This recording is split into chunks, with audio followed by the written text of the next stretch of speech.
ನಮಸ್ಕಾರ ಸ್ನೇಹಿತರೆ, ವೀಣಾ ಅಡುಗೆಗೆ ಸ್ವಾಗತ. ಫಾರಂ ಕೋಳಿ ತಂದಾಗ ಯಾವಾಗಲೂ ಸಾಂಬಾರು ಮಾತ್ರ ಮಾಡ್ತಾ ಇರ್ತೀವಲ್ವ. ಈ ರೀತಿ ವೆರೈಟಿಯಾಗಿ ಚಿಕನ್ ಗ್ರೇವಿ ಹಾಗೆ ಚಿಕನ್ ಪೆಪ್ಪರ್ ಡ್ರೈನ ಮತ್ತು ಚಿಕನ್ ಸೂಪ್ನ ಮಾಡ್ಕೋಬೋದು. ಯಾವಾಗಲೂ ಒಂದೇ ಥರ ಸಾಂಬಾರನ್ನ ಮಾಡೋ ಬದಲು ಈ ರೀತಿ ವೆರೈಟಿಯಾಗಿ ಮಾಡಿಕೊಟ್ರಂತೂ ಮನೆಯಲ್ಲಿ ಎಲ್ಲರಿಗೂ ಇಷ್ಟಪಟ್ಟು ತಿಂತಾರೆ. ಹಾಗೆ ಹೊಸಬ್ರು ಸಹ ತುಂಬ ಸುಲಭವಾಗಿ ಮಾಡ್ಕೋಬೋದು ಈ ರೀತಿ ಅಡುಗೆಗಳನ್ನ. ಹೇಗೆ ಮಾಡೋದು ಅಂತ ನೋಡ್ಕೊಳ್ಳೋಣ ಬನ್ನಿ. ಅದಕ್ಕಿಂತ ಮೊದಲು ವೀಣಾ ಅಡುಗೆ ಚಾನಲ್ನ ಪ್ಲೀಸ್ ಸಬ್ಸ್ಕ್ರೈಬ್ ಮಾಡ್ಕೊಳ್ಳಿ, ಹಾಗೆ ಬೆಲ್ ಬಟನ್ನ ಕ್ಲಿಕ್ ಮಾಡ್ಕೊಳ್ಳಿ. ಹೀಗೆ ಮಾಡೋದ್ರಿಂದ ನಾನು ಹಾಕೋ ವಿಡಿಯೋನ ನೀವೇ ಮೊದಲಿಗೆ ನೋಡ್ಬೋದು. ಮೊದಲು ಗ್ಯಾಸ್ ಆನ್ ಮಾಡಿ ಒಂದು ಪ್ಯಾನ್ ಇಟ್ಕೊಂಡಿದ್ದೀನಿ.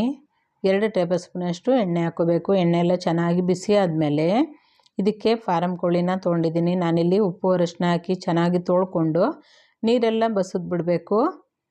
ಇದನ್ನು ಚೆನ್ನಾಗಿ ಹುರ್ಕೋಬೇಕಾಗತ್ತೆ. ಚಿಕನ್ನಲ್ಲಿ ಚೆನ್ನಾಗಿ ಈ ರೀತಿ ಹುರ್ಕೊಳ್ಳೋದ್ರಿಂದ ತುಂಬ ರುಚಿಯಾಗಿ ಬರುತ್ತೆ. ಹಾಗೆ ಚಿಕನ್ ಫ್ರೈ ಎಲ್ಲ ಮಾಡ್ಕೋಬೋದು. ಹಾಗೆ ಸೂಪು ಮತ್ತು ಚಿಕನ್ ಡ್ರೈನ ಎಲ್ಲನೂ ಮಾಡ್ಕೊಳ್ಳೋಣ. ಒಂದು ಪ್ಲೇಟ್ ಮುಚ್ಚಿಬಿಟ್ಟು ಆಗಾಗ ಒಂದು 2-3 ಸರಿ ಕೈ ಆಡಿಸ್ಕೋಬೇಕು. ಈಗ ಎಲ್ಲನೂ ಒಂದು ಸ್ವಲ್ಪ ಬೆಂದಿದೆ. ಚೆನ್ನಾಗಿ ಎಲ್ಲನೂ ಇನ್ನೊಂದು ಸರಿ ಈ ರೀತಿ ಕೈ ಆಡಿಸ್ಕೊಂಡು ಒಂದು ಪ್ಲೇಟ್ ಮುಚ್ಚಿಬಿಟ್ಟು 1-2 ಸರಿ ಒಂದು 5 ನಿಮಿಷ ಕಾಲ ಹಾಗೆ ಬೇಯೋದಕ್ಕೆ ಬಿಡಬೇಕು.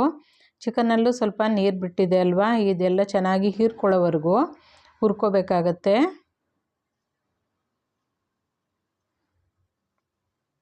ಈ ರೀತಿ ಚೆನ್ನಾಗಿ ಕೈ ಆಡಿಸ್ಕೋಬೇಕು. ಈಗ ರುಚಿಗೆ ತಕ್ಕಷ್ಟು ಕಲ್ಲುಪ್ಪನ್ನ ಹಾಕೊಳ್ಳೋಣ. ನಿಮಗೆ ಚಿಕನ್ ಎಷ್ಟು ತೊಗೊಂಡಿರ್ತೀರೋ ಅಷ್ಟು ರುಚಿಗೆ ತಕ್ಕಷ್ಟು ಉಪ್ಪನ್ನ ಹಾಕ್ಬಿಡ್ಬೇಕು. ಮತ್ತು ಪ್ಲೇಟ್ ಮುಚ್ಚಿಬಿಟ್ಟು ಚೆನ್ನಾಗಿ ಇದನ್ನು ಬೇಯಿಸ್ಕೋಬೇಕು. ಈ ರೀತಿ 1-2 ಸಾರಿ ಈ ರೀತಿ ಬೇಯಿಸ್ಕೋಬೇಕಾಗತ್ತೆ. ನೋಡ್ತಾ ಇರ್ಬೋದು ಚೆನ್ನಾಗೆಲ್ಲ ಬೆಂದಿದೆ ಚಿಕನ್ನು, ಹಾಗೆ ನೀರು ಬಿಡ್ತಾ ಇದೆ. ಈ ರೀತಿ ಹುರ್ಕೊಳ್ಳೋದ್ರಿಂದ ತುಂಬ ಚೆನ್ನಾಗಿ ಟೇಸ್ಟಾಗಿ ಬರುತ್ತೆ. ಈಗ ನಾವು ಸೂಪ್ ಎಷ್ಟು ಮಾಡ್ಕೋತೀವಿ ಅಂತ ನೋಡಿಕೊಂಡು ನೀರನ್ನ ಸೇರಿಸ್ಕೋಬೇಕಾಗತ್ತೆ. ನಾನಿಲ್ಲಿ ಒಂದು 2-3 ಲೋಟದಷ್ಟು ನೀರನ್ನ ಹಾಕ್ಕೊಂಡಿದ್ದೀನಿ. ನಿಮಗೆ ಸೂಪ್ಗೆ ಎಷ್ಟು ಬೇಕಷ್ಟು ನೋಡಿಕೊಂಡು ನೀರನ್ನ ಸೇರಿಸ್ಕೋಬೇಕಾಗತ್ತೆ. ಎಲ್ಲನೂ ಚೆನ್ನಾಗಿ ಈ ರೀತಿ ಕೈ ಆಡಿಸ್ಬಿಟ್ಟು ಕುಕ್ಕರ್ ಮುಚ್ಚಳ ಮುಚ್ಚಿಬಿಟ್ಟು 4 ವಿಷಲ್ ಕೂಗಿಸ್ಕೋಬೇಕಾಗತ್ತೆ. ಫಾರಂ ಕೋಳಿ ಸ್ವಲ್ಪ ನಿಧಾನ ಬೇಯೋದಕ್ಕೆ ಅದಕ್ಕೆ 4 ವಿಷಲ್ಲು ಅಥವಾ 5 ವಿಷಲ್ಲು ಕೂಗಿಸ್ಕೋಬೇಕಾಗತ್ತೆ. ಅಷ್ಟರೊಳಗೆ ಒಂದು ಮಸಾಲೆನ ಹುರ್ಕೊಂಬಿಡೋಣ. ಒಂದು ಪ್ಯಾನಲ್ಲಿ 2 ಟೇಬಲ್ ಸ್ಪೂನಷ್ಟು ಎಣ್ಣೆ ಹಾಕೋಬೇಕು. ಎಣ್ಣೆ ಎಲ್ಲ ಚೆನ್ನಾಗಿ ಬಿಸಿ ಆದಮೇಲೆ ಇದಕ್ಕೆ 2 ದಪ್ಪ ಈರುಳ್ಳಿನ ದಪ್ಪ ಕಟ್ ಮಾಡಿ ಈ ರೀತಿ ಹುರ್ಕೊಳ್ಳೋದಕ್ಕೆ ಹಾಕ್ಕೊಳ್ತಾ ಇದ್ದೀನಿ. ಚೆನ್ನಾಗಿ ಈರುಳ್ಳಿ ಚೆನ್ನಾಗಿ ಗಮ್ ಅನ್ನೋವರೆಗೂ ಸ್ವಲ್ಪ ಕಲರ್ ಚೇಂಜ್ ಆಗೋವರೆಗೂ ಹುರ್ಕೋಬೇಕಾಗತ್ತೆ. 1 ಹಿಡಿಯಷ್ಟು ಬೆಳ್ಳುಳ್ಳಿನ ಹಾಕೋಬೇಕು. 1 ಇಂಚಷ್ಟು ಶುಂಠಿನ ಹಾಕ್ಕೊಳ್ತಾ ಇದ್ದೀನಿ. ನಾನಿಲ್ಲಿ 10 ಹಸಿಮೆಣಸಿನ್ಕಾಯಿನ ಹಾಕ್ತಾಯಿದ್ದೀನಿ. ನಿಮಗೆ ಖಾರಕ್ಕೆ ಎಷ್ಟು ಬೇಕಷ್ಟು ನೋಡಿಕೊಂಡು ಹಾಕೋಬೇಕಾಗತ್ತೆ. ಎಲ್ಲನೂ ಹುರ್ಕೋತಾ ಇರಬೇಕು.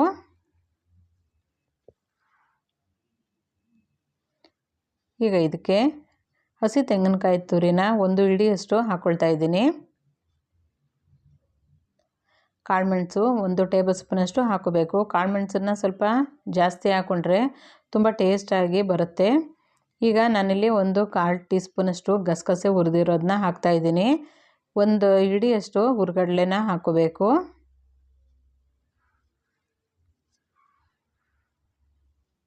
ಇದೂ ಅಷ್ಟೇ ಹಾಗೆ ಬಿಸಿನಲ್ಲಿ ಎಲ್ಲನೂ ಮಿಕ್ಸ್ ಮಾಡ್ಕೋಬೇಕು. ನಾನಿಲ್ಲಿ ಚಕ್ಕೆ ಲವಂಗದ ಪುಡಿನ ಮಾಡಿಟ್ಕೊಂಡಿರೋದ್ರಿಂದ 1/4 ಟೀ ಸ್ಪೂನಷ್ಟು ಹಾಕ್ತಾಯಿದ್ದೀನಿ. ನೀವು 2 ಪೀಸಷ್ಟು ಚಕ್ಕೆ ಲವಂಗ ಹಾಕ್ಕೊಳ್ಳಿ. ಹಾಗೆ 1 ಹಣ್ಣಾಗಿರೋವಂಥ ಟೊಮೊಟೊನ ಹಾಕೋಬೇಕು. 1/4 ಟೀ ಸ್ಪೂನಷ್ಟು ಅರಿಶಿನ ಪುಡಿನ ಹಾಕೊಳ್ಳೋಣ. 1 ಹಿಡಿಯಷ್ಟು ಪುದೀನ ಸೊಪ್ಪನ್ನ ಚೆನ್ನಾಗಿ ತೊಳ್ಕೊಂಡು ಹಾಕೋಬೇಕು. 1 ಹಿಡಿಯಷ್ಟು ಕೊತ್ತಂಬರಿ ಸೊಪ್ಪನ್ನು ಚೆನ್ನಾಗಿ ತೊಳ್ಕೊಂಡು ಹಾಕ್ಕೊಳ್ಬೇಕು.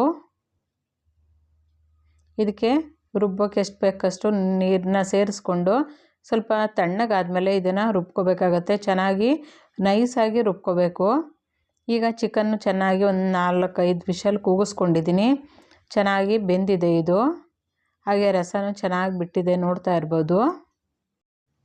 ನಾನು ಇದೇ ಚಿಕನ್ನ ಸ್ವಲ್ಪ ತೆಗೆದಿಟ್ಕೊಳ್ತಾ ಇದ್ದೀನಿ. ಚಿಕನ್ ಡ್ರೈ ಮಾಡೋದಕ್ಕೆ ಬೆಂದಿರೋದ್ರಿಂದ ನಿಮಗೆ ಎಷ್ಟು ಬೇಕಷ್ಟು ನೋಡಿಕೊಂಡು ತೆಗೆದಿಟ್ಕೋಬೋದು. ನಾನಿಲ್ಲಿ 1-2 ಸೌಟಷ್ಟು ತೆಗೆದಿಟ್ಕೊಳ್ತಾ ಇದ್ದೀನಿ. ಮಿಕ್ಕಿರೋದನ್ನ ಚಿಕನ್ ಗ್ರೇವಿ ಮಾಡೋದಕ್ಕೆ ಇಷ್ಟು ತೆಗೆದಿಟ್ಕೊಂಡ್ರೆ ಸಾಕಾಗತ್ತೆ. ಈಗ ಸೂಪ್ಗೆ ಈ ರೀತಿ ಸೂಪೆಲ್ಲ ಚೆನ್ನಾಗಿ ರಸ ಎಲ್ಲ ಚೆನ್ನಾಗಿ ಚಿಕನ್ನಲ್ಲಿ ಬಿಟ್ಟಿರುತ್ತಲ್ಲ, ಈಗ ಇದನ್ನು ಸ್ವಲ್ಪ ತೆಗೆದಿಟ್ಕೋಬೋದು. ನಿಮಗೆ ಕುಡಿಬೋದು ಅಂತ ಅಂದರೆ ಈ ರೀತಿ ಸ್ವಲ್ಪ ಜಾಸ್ತಿನೇ ತೆಗೆದಿಟ್ಕೊಳ್ಬೋದು. ತುಂಬ ಟೇಸ್ಟಾಗಿರುತ್ತೆ. ಯಾವಾಗಲೂ ಮಟನ್ನಲ್ಲಿ ಸೂಪ್ನ ಮಾಡ್ಕೊಳ್ತೀರಾ, ಈ ರೀತಿ ಚಿಕನ್ನಲ್ಲಿ ಫಾರಮ್ ಕೋಳಿ ತಂದಾಗ ಈ ರೀತಿ ಚಿಕನ್ ಸೂಪ್ನ ಮಾಡಿಕೊಂಡು ಕುಡಿಬೋದು. ತುಂಬ ಟೇಸ್ಟಾಗಿರುತ್ತೆ. ನಾನಿಲ್ಲಿ ದೊಡ್ಡ ಲೋಟದಲ್ಲಿ ಸ್ವಲ್ಪ ತೆಗೆದಿಟ್ಕೊಳ್ತಾ ಇದ್ದೀನಿ. ಹಾಗೆ ಬೆಂದಿರೋದನ್ನ ಚಿಕನ್ನ ಎಲ್ಲ ಒಂದು ಪಾತ್ರೆಗೆಲ್ಲ ಬಗ್ಗಿಸ್ಕೊಳ್ತಾ ಇದ್ದೀನಿ. ಈಗ ಒಗ್ಗರಣೆ ಹಾಕೊಳ್ಳೋದಕ್ಕೆ, ಚಿಕನ್ ಫ್ರೈ ಮಾಡೋದಕ್ಕೆ ಅದೇ ಪ್ಯಾನಲ್ಲಿ 2 ಟೇಬಲ್ ಸ್ಪೂನಷ್ಟು ಎಣ್ಣೆ ಎಲ್ಲ ಹಾಕ್ಕೊಳ್ತಾ ಇದ್ದೀನಿ. ಎಣ್ಣೆ ಎಲ್ಲ ಚೆನ್ನಾಗಿ ಬಿಸಿ ಆದಮೇಲೆ ಒಗ್ಗರಣೆಗೆ ಈರುಳ್ಳಿ, ಜಜ್ಜಿರೋ ಅಂಥ ಬೆಳ್ಳುಳ್ಳಿ, ಹಸಿಮೆಣಸಿನ್ಕಾಯಿ, 1 ಗರಿಯಷ್ಟು ಕರಿಬೇವನ್ನ ತೆಗೆದಿಟ್ಕೊಳ್ತಾ ಇದ್ದೀನಿ. ಇದನ್ನು ಒಗ್ಗರಣೆಗೆ ಹಾಕೋಬೇಕು. ಚೆನ್ನಾಗೆಲ್ಲನೂ ಹುರ್ಕೋಬೇಕಾಗತ್ತೆ. ಈರುಳ್ಳಿ ಮತ್ತು ಬೆಳ್ಳುಳ್ಳಿ ಎಲ್ಲ ಚೆನ್ನಾಗಿ ಫ್ರೈ ಮಾಡ್ಕೋಬೇಕು. ಚೆನ್ನಾಗಿ ರೀತಿ ಹುರ್ಕೊಳ್ಳೋಣ. ಸ್ವಲ್ಪ ಉಪ್ಪನ್ನು ಹಾಕಿದ್ರೆ ಬೇಗ ಫ್ರೈ ಆಗುತ್ತೆ ಈರುಳ್ಳಿ ಎಲ್ಲ. ಚೆನ್ನಾಗಿದು ಈರುಳ್ಳಿ ಎಲ್ಲ ಸ್ವಲ್ಪ ಕೆಂಪಗಾಗೋವರೆಗೂ ಹುರ್ಕೋಬೇಕು. ಒಂದು ಪ್ಲೇಟ್ ಮುಚ್ಚಿಬಿಟ್ಟು ಇದನ್ನು ಚೆನ್ನಾಗಿ ಹುರ್ಕೊಳ್ಳೋಣ. ಚೆನ್ನಾಗಿದ್ದು ಫ್ರೈ ಆದಮೇಲೆ ಇದಕ್ಕೆ ಸ್ವಲ್ಪ ಅರಿಶಿನ ಪುಡಿ ಹಾಕ್ಕೊಂಡು ಚೆನ್ನಾಗಿ ಮಿಕ್ಸ್ ಮಾಡ್ಕೋಬೇಕು.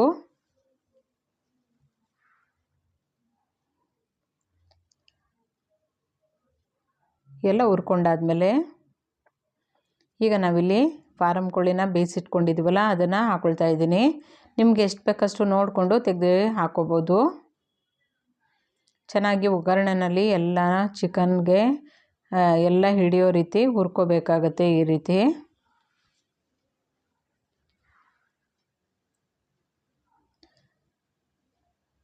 ಇವಾಗ ಇದಕ್ಕೆ ನಿಮಗೆ ರುಚಿಗೆ ತಕ್ಕಷ್ಟು ಎಷ್ಟು ಬೇಕಷ್ಟು ನೋಡಿಕೊಂಡು ಖಾರಕ್ಕೆ ಮೆಣಸಿನ ಪುಡಿನ ಹಾಕೋಬೇಕು. ನಾನಿಲ್ಲಿ ದೊಡ್ಡ 1 ಟೇಬಲ್ ಸ್ಪೂನಷ್ಟು ಹಾಕ್ತಾಯಿದ್ದೀನಿ. ಈ ರೀತಿ ನಾನಿಲ್ಲಿ ಚಿಕ್ಕ ಸ್ಪೂನಲ್ಲಿ 2 ಸ್ಪೂನಷ್ಟು ಹಾಕ್ಕೊಳ್ತಾ ಇದ್ದೀನಿ. ನಿಮಗೆ ಖಾರಕ್ಕೆ ಎಷ್ಟು ಬೇಕಷ್ಟು ನೋಡಿಕೊಂಡು ಹಾಕೋಬೇಕಾಗತ್ತೆ.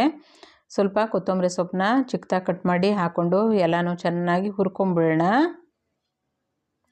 ಸ್ವಲ್ಪ ರುಚಿಗೆ ತಕ್ಕಷ್ಟು ನಾನಿಲ್ಲಿ ಸ್ವಲ್ಪ ಉಪ್ಪನ್ನು ಉದುರಿಸ್ತಾ ಇದ್ದೀನಿ. ಎಲ್ಲ ಚೆನ್ನಾಗಿ ಹುರ್ಕೊಂಡಾದ್ಮೇಲೆ ನಾವಿಲ್ಲಿ ಚಿಕನ್ ಸೂಪ್ ತೆಗೆದಿಟ್ಕೊಂಡಿದ್ದೀವಲ್ಲ ಅದರಲ್ಲಿ 1/4 ಲೋಟದಷ್ಟು ಹಾಕ್ಕೊಂಡು ಚೆನ್ನಾಗಿ ಎಲ್ಲನೂ ಹುರ್ಕೊಂಡು ಮಿಕ್ಸ್ ಮಾಡ್ಕೋಬೇಕು. ಈ ರೀತಿ ಮಾಡೋದ್ರಿಂದ ಚಿಕನ್ನು ಡ್ರೈ ಆಗೋದಿಲ್ಲ, ಸಾಫ್ಟಾಗಿರುತ್ತೆ, ತುಂಬ ಟೇಸ್ಟ್ ಕೊಡುತ್ತೆ. ಚೆನ್ನಾಗೆಲ್ಲನೂ ಒಂದು ಸಲ ಮಿಕ್ಸ್ ಮಾಡ್ಕೊಂಬಿಟ್ಟು ತೆಗೆದಿಟ್ಕೊಂಡ್ರಂತೂ ತುಂಬ ರುಚಿಯಾಗಿರುವಂಥ ಫಾರಮ್ ಚಿಕನ್ ಡ್ರೈ ರೆಡಿ ಆಗಿಬಿಡುತ್ತೆ. ಇದನ್ನು ತೆಗೆದಿಟ್ಕೊಳ್ತಾ ಇದ್ದೀನಿ ಒಂದು ಪಾತ್ರೆಗೆ. ಈಗ ಅದೇ ಪ್ಯಾನಲ್ಲಿ ಇನ್ನು ಚಿಕನ್ ಗ್ರೇವಿನ ಮಾಡ್ಕೊಂಬಿಡೋಣ. ಅದೇ ಪ್ಯಾನ್ಗೆ ನಾನಿಲ್ಲಿ 2 ಟೇಬಲ್ ಸ್ಪೂನಷ್ಟು ಎಣ್ಣೆ ಹಾಕ್ಕೊಳ್ತಾ ಇದ್ದೀನಿ. ಎಣ್ಣೆ ಎಲ್ಲ ಚೆನ್ನಾಗಿ ಬಿಸಿ ಆಗಬೇಕು. ಇದಕ್ಕೆ ಒಂದು ಈರುಳ್ಳಿನ ಈ ರೀತಿ ಚಿಕ್ಕದಾಗಿ ಕಟ್ ಮಾಡಿ ಒಗ್ಗರಣೆಗೆ ಹಾಕ್ಕೊಳ್ತಾ ಇದ್ದೀನಿ. ಚೆನ್ನಾಗಿ ಈರುಳ್ಳಿ ಚೆನ್ನಾಗಿ ಹುರ್ಕೋಬೇಕು. ಚೆನ್ನಾಗಿ ಈರುಳ್ಳಿನ ಈ ರೀತಿ ಬಾಡಿಸ್ಕೋಬೇಕು. ಈರುಳ್ಳಿ ಸ್ವಲ್ಪ ಕೆಂಪಗಾದ್ಮೇಲೆ ಈಗ ನಾವಿಲ್ಲಿ ರುಬ್ಬಿಟ್ಕೊಂಡಿದ್ದೀವಲ್ಲ ಹುರಿದ್ಬಿಟ್ಟು ಮಸಾಲೆ ಇದನ್ನು ಹಾಕೋಬೇಕು. ಹಾಗೆ ಮಿಕ್ಸಿ ಜಾರ್ಗೂ ಸ್ವಲ್ಪ ನೀರನ್ನ ಸೇರಿಸ್ಕೊಂಡು ಚೆನ್ನಾಗೆಲ್ಲನೂ ಒಂದು ಸಲ ಮಿಕ್ಸ್ ಮಾಡ್ಕೊಂಬಿಡಬೇಕು. ಈ ರೀತಿ ಹಾಕ್ಕೊಂಡು ಹಸಿ ವಾಸನೆ ಎಲ್ಲ ಹೋಗೋರು ಚೆನ್ನಾಗಿ ಕುದಿಸ್ಕೋಬೇಕು. ಚೆನ್ನಾಗೆಲ್ಲನೂ ಒಂದು ಸಲ ಮಿಕ್ಸ್ ಮಾಡ್ಕೊಂಬಿಟ್ಟು ಇದನ್ನು ಕುದಿಸ್ಕೊಳ್ಳೋಣ.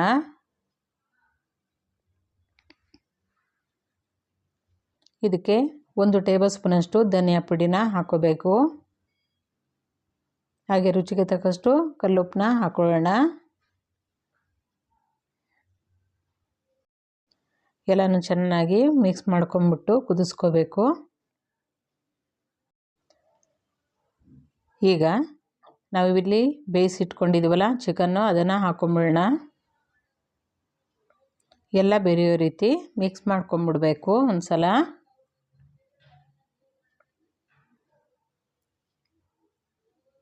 ನಿಮಗೆ ನೀರು ಬೇಕಾದರೆ ನೋಡಿಕೊಂಡು ಹಾಕೋಬೇಕಾಗತ್ತೆ. ನಾನಿಲ್ಲಿ ಸ್ವಲ್ಪ ಗಟ್ಟಿಯಾಗಿ ಮಾಡ್ಕೊಳ್ತಾ ಇದ್ದೀನಿ.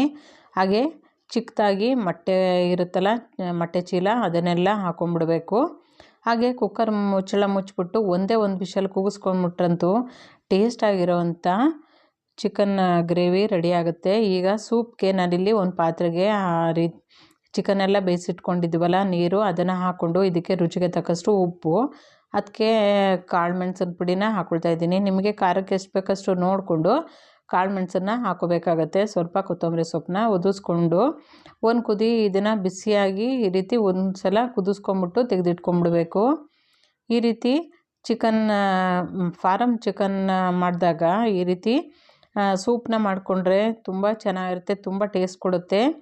ನೋಡ್ತಾ ಇರ್ಬೋದು ಚಿಕನ್ ಡ್ರೈ ಎಷ್ಟು ಚೆನ್ನಾಗಿ ಬಂದಿದೆ. ಹಾಗೆ ಈ ರೀತಿ ಫಾರಮ್ ಕೋಳಿ ತಂದಾಗ ಈ ರೀತಿ ಚಿಕನ್ ಗ್ರೇವಿ ಹಾಗೆ ಚಿಕನ್ ಡ್ರೈನ ಮಾಡ್ಕೋಬೋದು. ಮತ್ತು ಚಿಕನ್ ಸೂಪ್ನ ಈ ರೀತಿ ಮಾಡಿಕೊಟ್ರಂತೂ ಮನೆಯಲ್ಲಿ ಎಲ್ರಿಗೂ ಇಷ್ಟ ಆಗುತ್ತೆ. ಒಂದು ಸಲ ಈ ರೀತಿ ಚಿಕನ್ ಗ್ರೇವಿ, ಚಿಕನ್ ಡ್ರೈ ಮತ್ತು ಚಿಕನ್ ಸೂಪ್ನ ಮಾಡ್ಕೊಳ್ಳಿ ಸ್ನೇಹಿತರೆ, ತುಂಬ ಟೇಸ್ಟಾಗಿರುತ್ತೆ. ನಾನಿಲ್ಲಿ ಚಪಾತಿಗೆ ಮಾಡಿದ್ದೆ ಚಿಕನ್ ಗ್ರೇವಿ, ತುಂಬ ಸೂಪರಾಗಿರುತ್ತೆ. ಮತ್ತು ಚಿಕನ್ ಡ್ರೈಯು ಕೂಡ ತುಂಬ ಟೇಸ್ಟಾಗಿ ಖಾರವಾಗಿರುತ್ತೆ. ಚಿಕನ್ ಸೂಪು ಅಷ್ಟೇ ತುಂಬ ರುಚಿಯಾಗಿರುತ್ತೆ. ಯಾವಾಗಲೂ ಮಟನ್ ಸೂಪ್ನ ಮಾಡಿಕೊಂಡು ಕುಡಿತಾ ಇರ್ತೀರ, ಈ ರೀತಿ ಒಂದು ಸಲ ಚಿಕನ್ ಸೂಪ್ನ ಮಾಡಿಕೊಂಡು ಕುಡೀರಿ, ಮನೆಯಲ್ಲಿ ಎಲ್ರಿಗೂ ಇಷ್ಟ ಆಗುತ್ತೆ. ಹೊಸಬ್ರು ಸಹ ಸುಲಭವಾಗಿ ಮಾಡ್ಕೋಬೋದು, ತುಂಬ ರುಚಿಯಾಗಿರುತ್ತೆ. ಒಂದು ಸಲ ಟ್ರೈ ಮಾಡಿ ಸ್ನೇಹಿತರೆ. ಈ ರೆಸಿಪಿ ಇಷ್ಟ ಆಗಿದ್ದರೆ ಲೈಕ್ ಮಾಡಿ, ಶೇರ್ ಮಾಡಿ, ಕಮೆಂಟ್ ಮಾಡಿ. ಹಾಗೆ ಹೊಸಬ್ರು ಯಾರು ನೋಡ್ತಾ ಇದ್ದರೆ ದಯವಿಟ್ಟು ಸಬ್ಸ್ಕ್ರೈಬ್ ಮಾಡ್ಕೊಂಡು ನೋಡಿ. ಹಾಗೆ ನೀವು ಮಾಡಿ ಹೇಗಿತ್ತು ಅಂತ ಅನಿಸಿಕೆ ಅಭಿಪ್ರಾಯಗಳನ್ನ ಕಮೆಂಟ್ ಮೂಲಕ ತಿಳಿಸಿ. ಮತ್ತಷ್ಟು ಈಸಿ ರೆಸಿಪಿಗಾಗಿ ವೀಣಾ ಅಡುಗೆ ಚಾನಲ್ನ ಪ್ಲೀಸ್ ಸಬ್ಸ್ಕ್ರೈಬ್ ಮಾಡ್ಕೊಳ್ಳಿ. Thank you.